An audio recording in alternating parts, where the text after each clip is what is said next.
Për procedurbalin me karton, votimi hapur, kush është dakord? Miratohet procedurali. Kalojmë tek njoftimet. Ju njoftoj se në kuvend janë depozituar 17 akte të reja nga Këshilli i Ministrave.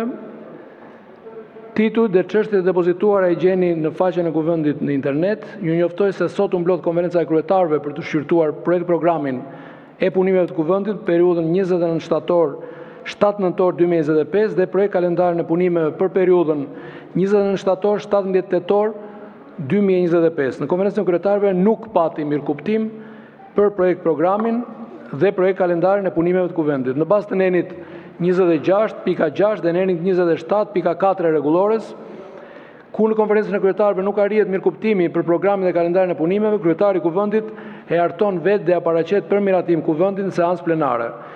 Projekt programi automatikisht bëhet në këtë rast 3 javor. Kuvendi vendos me votim të hapur miratimin e programit dhe të kalendarit pas diskutimit për jo më shumë se 5 minuta, një folës pro dhe një folës kundër. Kush e do fjalën pro?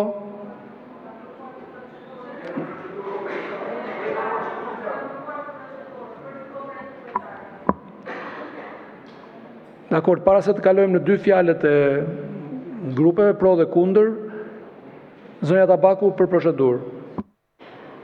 Zoti Peleshi, ne patim një diskutim gjatë sot në konferencën e kryetarëve për sa i përket kalendarit dhe dua 2 çështje të theksoj. Çështja e parë lidhet me raportimin e institucioneve të pavarura, që nuk ka ndodhur kurrë ndonjëherë që këto ky raportim mos përfundohej gjatë sesionit kaluar, po neve ta kemi të mbartur këtë raportim tani në sesionin e vjeshtës dhe institucionet do raportojnë përsëri në verë mbas 6 muajsh.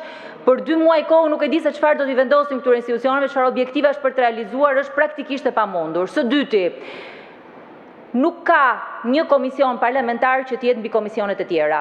Është e pakonceptueshme që të kemi një komision parlamentar për nisma qytetare dhe monitorimin e institucioneve, të cilët do të dublojnë punën e komisioneve të tjera. Jeni në shkelje të kushtetutës dhe në shkelje të rregullores së kuvendit për sa i përket kësaj pike.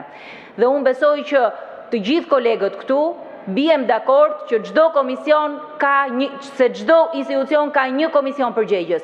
Kjo reflektohet në kalendar, kjo reflektohet në projekt program dhe bën një ndarje të qartë të komisioneve. Ajo që po bëni me komision e ri që keni krijuar, unë e kuptoj që doni t'i gjeni një punë aty zotris, po nuk është kjo, duke shkelur rregulloren. Së dyti, në konferencën e kryetarëve ne diskutuam njëkohësisht dhe për ndarjen e përgjegjësive të disa prej institucioneve që raportojnë. Dua të theksoj edhe një herë që ashtu siç ishte përgatitur në materialin që ne na u vendos në dispozicion, Instituti për krimet e komunizmit i takon që të raportojë në Komisionin e Mjeteve të Informimit dhe Drejtave të Njeriut. Nuk është një çështje as artistike as kulturore, është një çështje drejtash njeriu që i takon këtij komisioni që të raportojë. Faleminderit. Faleminderit. Fjalën e ka kërkuar edhe zoti Ramadan Likaj. Më pas zoti Fatmir Mediu. Tani këta janë pro kundra, po flasin për çështje tjetër. Hape paksis. Hapi, faleminderit. E para të datës instalatime për korrigjim. Duhet të falenderoj deputet e ri të kuvendit që marrin pjesë për herë të parë, se mas disa seanca na nepet mundësia sot që të marrim fjalën jashtë çdo lloj etike të parlamenti, kur në një kohë kjo gjatë do të baten në seancën e parë, kur afrohet programi i qeverisë, diskutohet qeveria dhe diskutohet e ardhmja e Shqipërisë si masjush për 4 vitet e ardhshme.